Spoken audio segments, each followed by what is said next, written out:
Et voilà mon C15, ça fait un petit moment que vous l'avez pas vu. Oh peut-être pas mais... Et bon elle a bien changé esthétiquement encore un petit peu depuis la dernière fois. Quand j'étais à la nationale de 2 chevaux, j'ai trouvé 2 calandres de Visa. Donc parce qu'en fait les Visa ont eu une calandre noire et une calandre chrome. Et j'ai acheté les deux pour savoir laquelle il irait le mieux. Bon, je m'en doutais un peu, mais comme c'est une utilitaire, évidemment, la calandre noire lui va beaucoup mieux. Et elle va mieux, le chevron est plus gros, ça la met mieux en valeur. Enfin bon, c'est que mon avis. Après, la calandre grosse lamelle, moi je trouve ça fait moins joli.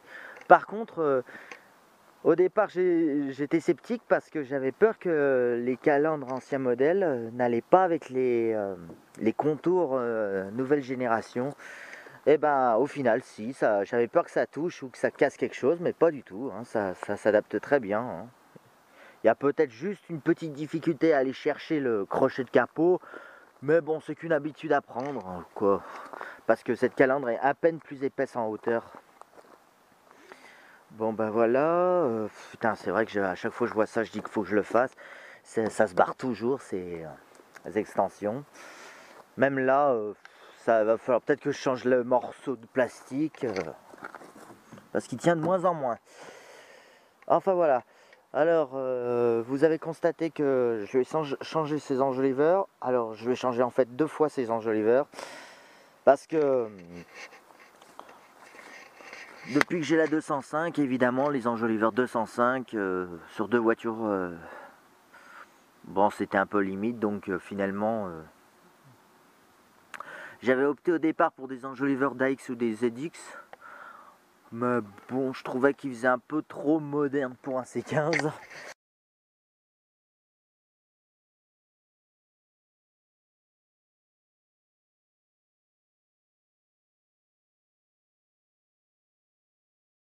Même si on sait que le C15 a duré très longtemps.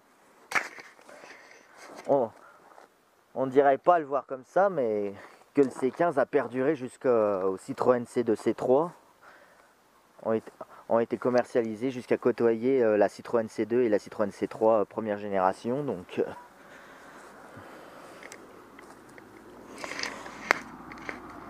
enfin voilà, sa seigneurie, le C15. Sinon, comme c'est un diesel, évidemment, il n'y a pas de souci. Le seul souci qu'elle a, et que j'ai toujours pas réparé, et parce qu'en fait j'ai surtout peur de casser la pièce. Comme je vous ai dit, j'ai une fuite d'huile. D'ailleurs, je vais en profiter pour, pendant qu'ici on est plat, pour faire contrôler le niveau. Parce que là où je la garde d'habitude, elle a toujours le nez en l'air, donc j'ai peur que ça fausse le résultat. Attendez. Ah, saleté! Voilà.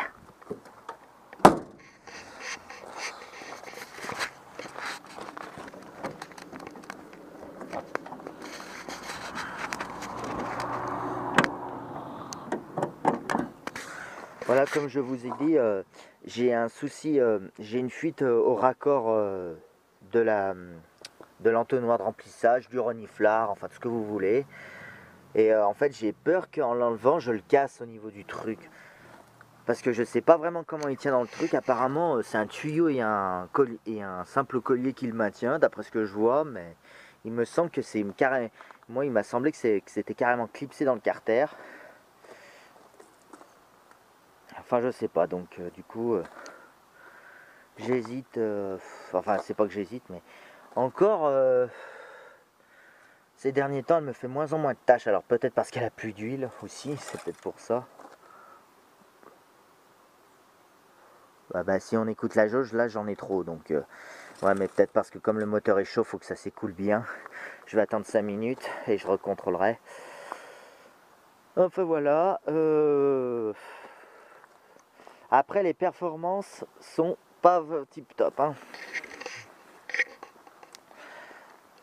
Parce que bon, d'accord, c'est un utilitaire, donc il y a l'aérodynamisme, il y a la boîte courte, mais pour vous dire que si vous cherchez un utilitaire avec quelques performances, je vous envisageais pas vraiment le C15 hein, parce que elle a vraiment un problème, c'est que comme elle est associée à une boîte courte.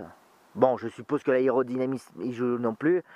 Elle a beau dire, ils ont beau dire sur le catalogue qu'elle fait 60 chevaux, mais on a vraiment l'impression qu'elle en fait vraiment qu'une quarantaine quoi. Et encore 40, je suis gentil. Parce que voilà, comme ça, un moteur diesel atmosphérique qui du coup a un couple en milieu de régime de environ 2000 tours. Dès que vous dépassez les 3000 tours, et croyez-moi qu'en cinquième, les 3000 tours, vous les atteignez à bien avant le 110 à l'heure, vous avez vraiment... il n'y a vraiment pas de puissance quoi. Hein. Ma Héron se fait également 60 chevaux, je peux vous garantir que c'est pas un veau à côté de celle-là.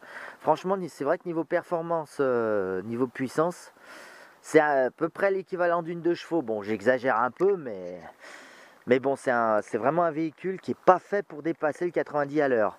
Après, comme elle est coupleuse, elle grimpe bien les côtes. Hein. Ça, il n'y a pas de souci. Là-dessus, elle grimpe bien les côtes. Bon, pas vite, mais on peut faire du 60 à l'heure dans les côtes sans broncher, même bas pleine charge. Ça, il n'y a pas de souci avec ça.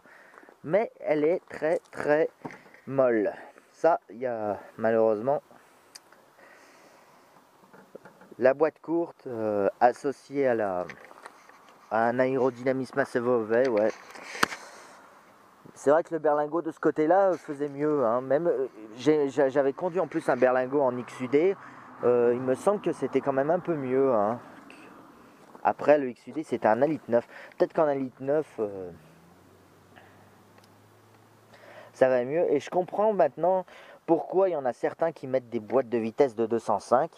Parce que sûrement pour avoir des boîtes un peu plus longues et pour aller un peu plus vite. Mais bon, vous inquiétez pas, j'ai pas l'intention de la swapper ni de changer la boîte de vitesse. Hein, elle est d'origine comme ça c'est son défaut, mais bon, ça en fait, ça limite juste à faire de longs trajets sur autoroute. C'est un peu comme la 2 chevaux, quoi. Après, je peux faire de l'autoroute à 90 à l'heure, hein, ça, il n'y a pas de souci, mais bon, faut pas lui en demander plus. Bien qu'elle les atteint, les 110 à l'heure, bien qu'elle les atteint difficilement, mais elle les atteint. Mais à mon avis, ça sert à rien de rouler à 110 km/h. Déjà parce qu'elle va surconsommer. Oui, enfin, surtout parce qu'elle va surconsommer. C'est surtout ce qu'on va gagner. Donc, déjà qu'elle n'est pas si brillante que ça aussi niveau consommation. Enfin, pour un diesel, bon, là, bon, bien sûr, c'est caractéristique par rapport à la 405 et la 309. Elle voisine les 6 litres au 100 hein, quand même. Bon, après, c'est peut-être pas énorme. Mais... Bon, j'ai rarement dépassé 6 litres au 100 avec la 405 ou la 309. Hein. La 309 arrive même à faire en dessous de 4 litres au 100, donc, pour comparer. Donc, mais bon, l'aérodynamisme et la boîte courte, je vous dis, c'est ça.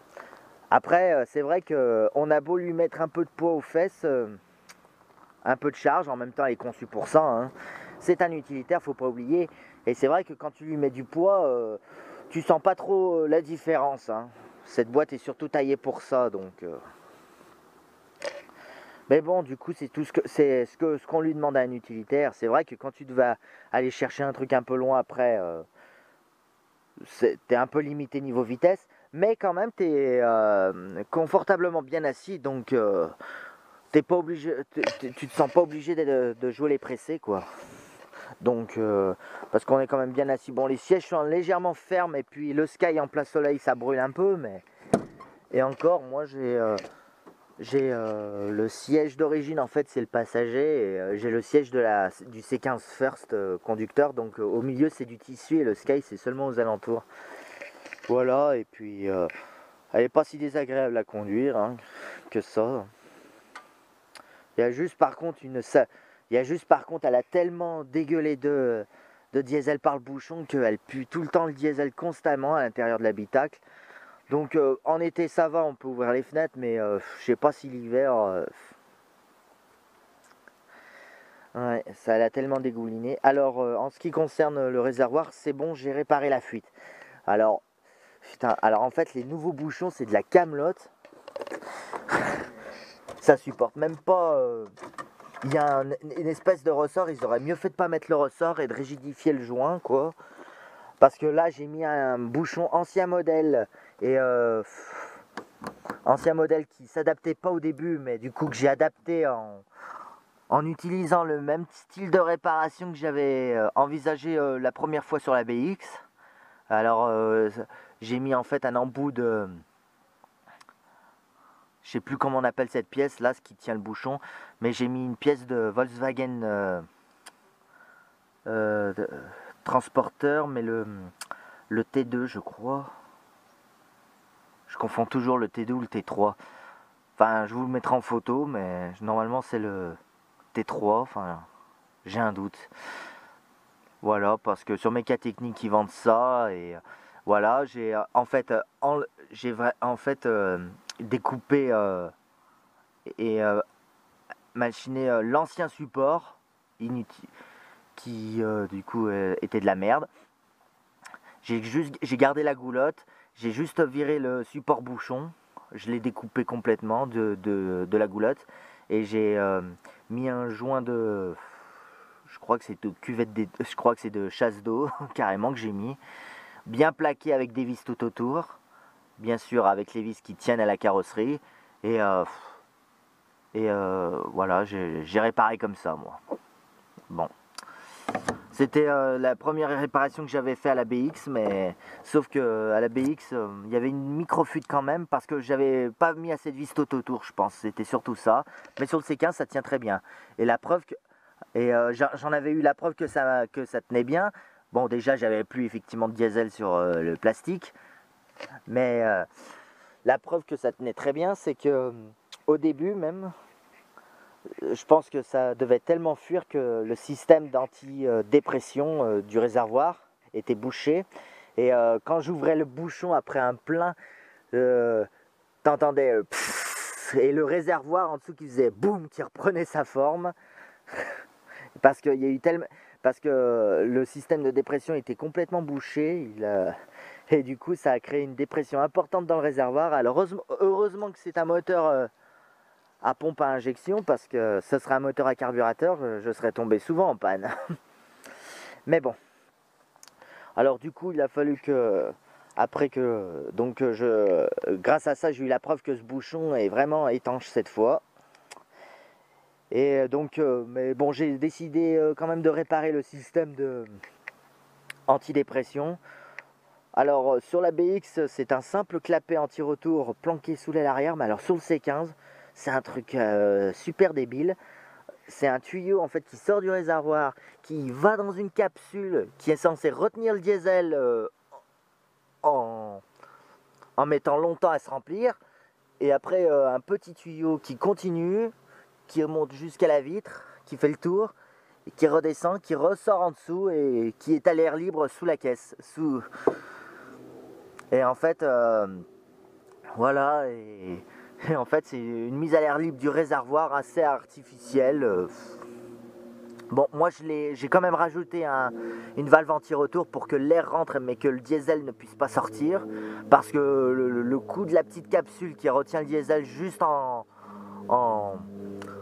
Enfin, la taille de la capsule est censée retenir le diesel le temps qu'il se remplisse, quoi, le temps du virage à gauche ou à droite. Et croyez-moi qu'ils ont bien fait de mettre du coup le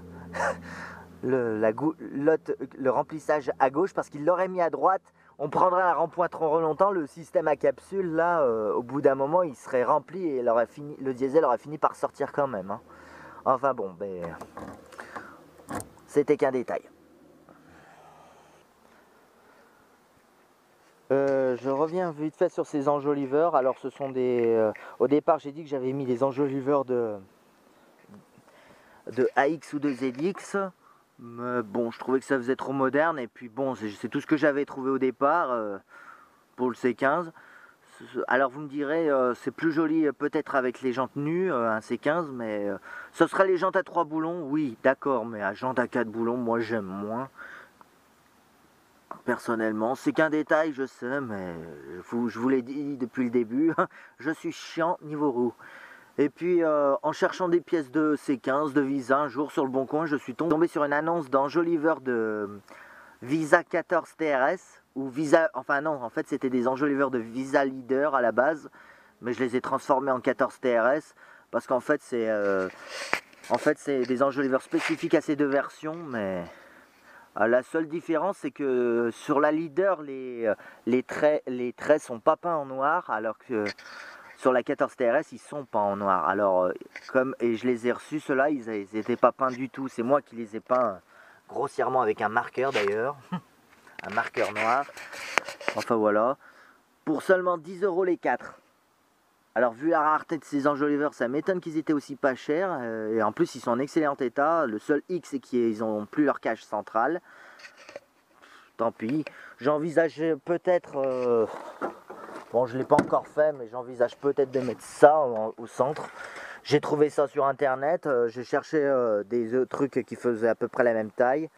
Mais bon, faut modifier faut faire quelques modifs pour que ça s'adapte. Donc... Par contre, voilà, normalement c'est assorti, c'est censé être gris le cache qui se met là. Je sais pas si le fait de mettre un cache noir, ce sera plus joli ou pas. Mais bon, après ça me dérange pas plus que ça qu'elle ait pas son cache central. Hein. Après tout, même la BX, il manque un morceau de l'enjoliveur, alors. Mais bon, je trouve ces enjoliveurs mieux assortis, étant donné que c'est des enjoliveurs de Visa. Hein. Pour un petit utilitaire comme ça, et puis c'est des enjoliveurs qui sont un peu comme ceux de la 205, ils couvrent pas vraiment la totalité de la jante, ils laissent un peu accessible le rebord, donc c'est pas fait. Bon, par contre il a fallu que j'y adapte parce que normalement ce sont des enjoliveurs qui tiennent par boulon central, donc que pour les jantes à 3 boulons, donc il a fallu que je fabrique un petit support pour que ça tienne. Alors attendez, je vais vous le démonter, je vous montre. Voilà, comme je vous ai dit, c'est des enjoliveurs qui tiennent simplement par un boulon central. Vous voyez, il n'y a pas de cerceau, il n'y a rien du tout. Et du coup, voilà, j'ai dû fabriquer des petits supports comme celui-là, voilà, qui s'accrochent au boulon en fait. Alors, si vous voulez un jour faire comme... Par exemple, si vous voulez mettre aussi des enjoliveurs inox de Visa, je pense que vous pouvez aussi en faisant comme ça. Hein. Voilà, donc voilà, après avec un écrou pince ou un écrou agrafe, je sais plus comment on appelle ce truc, en plein milieu, voilà, une espèce de barre achetée au roi Merlin. Voilà, j'ai agrandi les trous pour que les boulons plaquent serrent bien contre la jante et pas contre la pièce. Alors j'ai peut-être pas assez arrondi parce que ça frotte quand même un peu à la pièce, mais bon, ça sert bien contre la jante et c'est ce qu'il faut. Hein. Il faut absolument pas que ce soit pris en étau entre la jante et le truc. Enfin voilà, c'était la modif du jour. Enfin voilà, j'ai toujours mes 4 superbes longues portées. Bon, d'accord, longue portée et anti-brouillard. Mais bon, je vous ai déjà expliqué dans une vidéo précédente pourquoi longue portée et anti-brouillard. Mais la nuit, putain, du coup, le C15 est devenu ma préférée pour les promenades nocturnes. Grâce à ça. Oh, ça éclaire super bien. Bon, par contre, pour le brouillard, c'est un peu limite. Sous la pluie, ouais.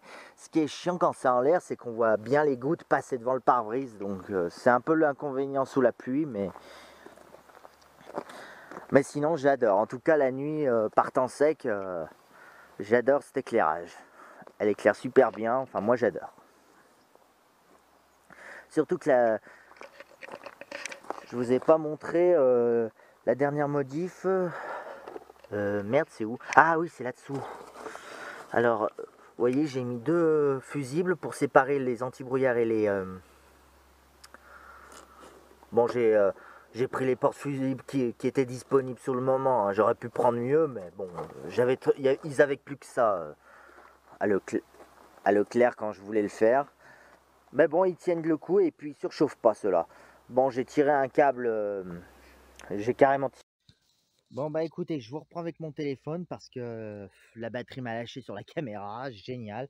Donc je disais le câble blanc, voilà, je tire un câble blanc 3G25 pour alimenter la paire d'anti-brouillard.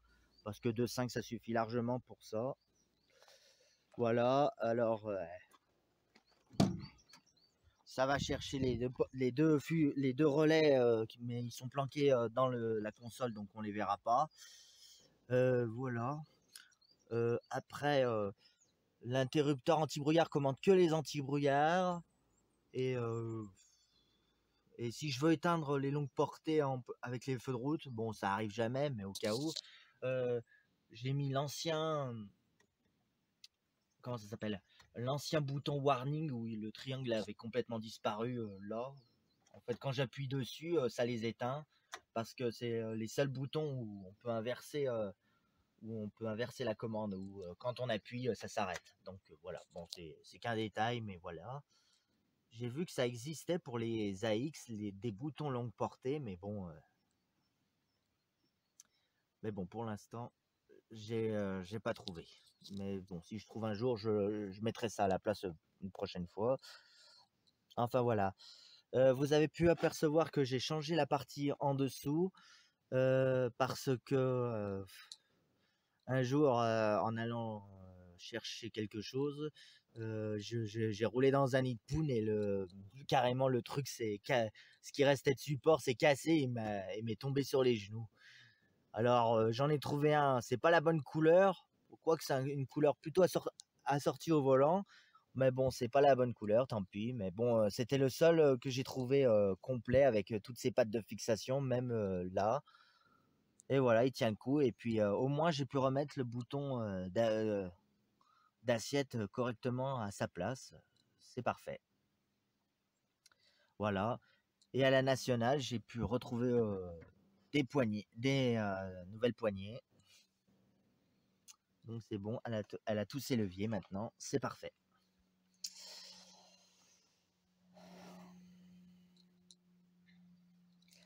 Ouais, c'est bien la nationale parce que comme la Visa a eu un dérivé du moteur de la 2 chevaux, il propose aussi des pièces de Visa. Et comme le Visa C15, le C15 c'est la Visa fourgonnette, quoi.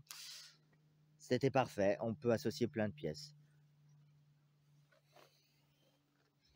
Voilà, bon après sinon à l'intérieur, il n'y a pas eu de grande modif.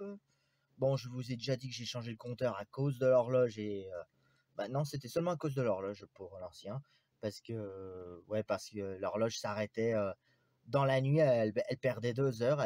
On s'en servait de la journée du C15, elle perdait pas l'heure, mais le lendemain, on la reprenait le lendemain, elle a perdu 2 heures, on ne sait pas pourquoi. Pourtant, elle continue à tourner. Alors, voilà un monobranche que j'adore. Ah, je kiffe ce monobranche. Ah si, j'ai fait une petite modif. C'est que j'ai vu dans les brochures de la Visa qu'il y avait des loupiottes là. Ah mais ça marche pas avec les feux, c'est vrai, ça marche avec le contact.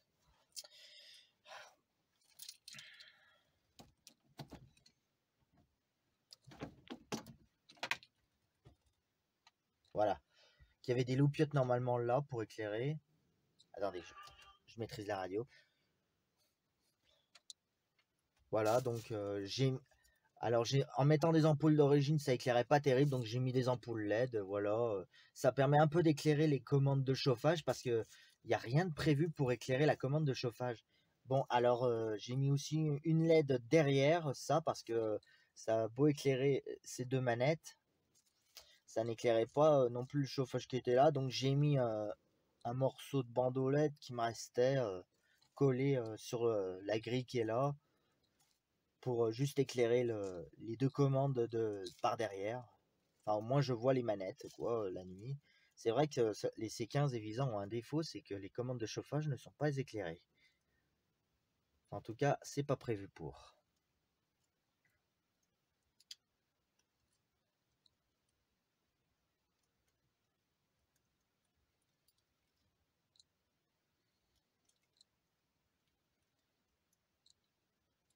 Enfin voilà.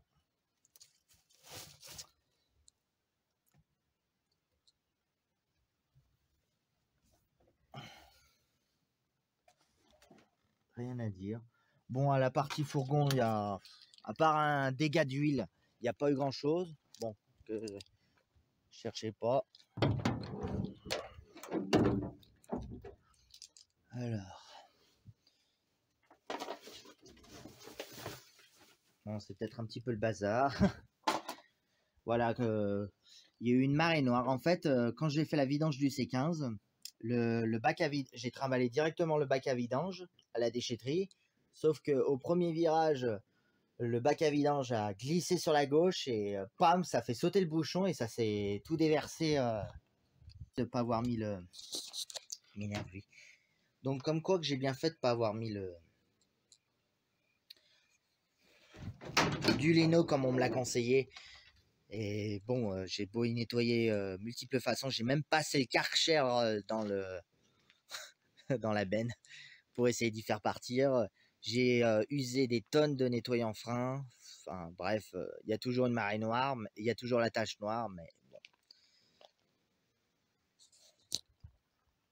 c'est bien. Par contre, ça a enlevé la rouille, ça fait disparaître la rouille de l'attelage. C'est bizarre que ça puisse paraître. Par contre, j'ai dû enlever ce joint et j'arrive pas à le remettre là. Il y a quelque chose qui coince. Faudrait que je fasse une découpe propre parce qu'il y a le support du pare-choc qui m'empêche de le remettre là. Donc, bon, bah, je verrai ça un de ces quatre parce que de toute façon, ce joint, il est pas si important que ça. Celui-là, c'est surtout la partie supérieure qui est important, qui empêche la flotte d'entrer. Mais ouais, celui inférieur, oh, ça fait une aération supplémentaire. Enfin voilà.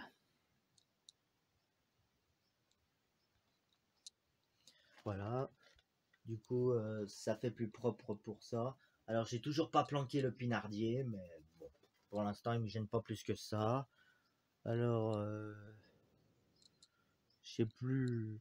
Bon, comme j'ai cassé le bouton de ce plafonnier, je me suis mis un bouton ici. Enfin voilà.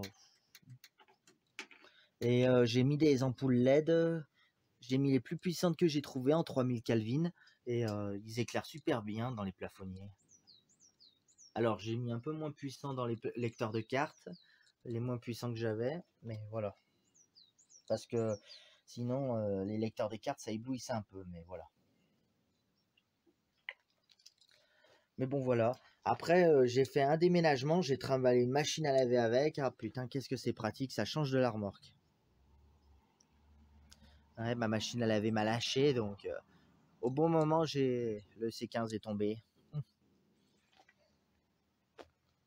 Et on dirait pas comme ça, mais on peut en mettre quand même là-dedans, hein.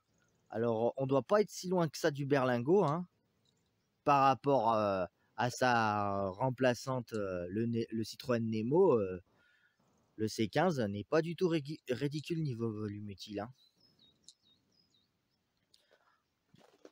Après, d'après les chiffres, non, le Nemo est supérieur, mais à le voir visuellement, on a l'impression qu'il y a plus de place dans un C15 que dans un Nemo. Surtout que, ouais, il y a une de mes tantes qui a déménagé il n'y a pas longtemps et déjà, on a pu embarquer tous les cartons en une traite. J'avais des cartons chargés presque jusqu'à la moitié de la vitre et jusqu'à moitié des vitres arrière. Voilà, jusqu'à là à peu près. Et pour tout ce qui est carton, après, en gros, j'ai fait que 2 voyages en C15.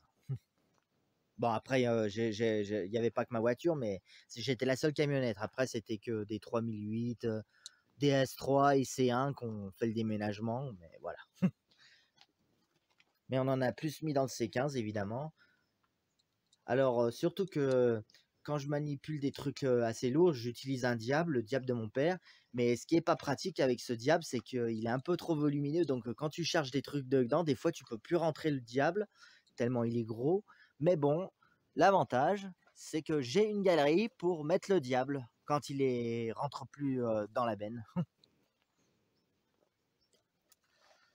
Enfin voilà, c'était qu'un détail, donc des cordons pour attacher des trucs pour éviter que ça se traballe, chose que j'aurais dû faire avec le bac à vidange et que j'ai pas fait. Et ben voilà ce que ça m'a fait la marée noire.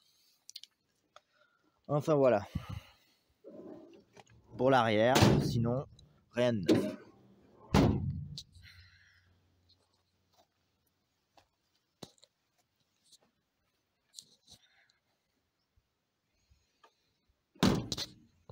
On a même trimballé, j'ai même trimballé dedans des mobylettes. Lucas, qui vous savez est un fan de mobylettes, me demande quelquefois d'aller chercher des bécanes avec. Une fois, on est allé chercher en Haute-Loire un lot de 3 mobylettes. On a réussi à en rentrer 2 entières et une en pièces détachées, heureusement, parce que la troisième, je suis pas sûr qu'on la rentrait. Enfin bref, donc en les mettant bien en travers, enfin bref. On a même réussi une fois à rentrer, pas une motocross, mais une moto 50 cm3 qui fait style motocross. Enfin bon, bref. Ouais, donc pour vous dire qu'au final, on peut en mettre dans un C15. Hein. Bon bah voilà, c'était les nouvelles du C15. Donc comme la vidéo précédente, je tourne une conclusion à part car comme je vous l'ai dit, la vidéo en fait a été découpée en 4 parties. Donc prochaine vidéo, ce sera sûrement la balade en 205, puis la balade en C15. Voilà, donc comme d'habitude, laissez votre plus gros pouce bleu, un commentaire pour me donner vos avis, et je vous dis à bientôt pour de prochaines vidéos. Allez, merci, à plus.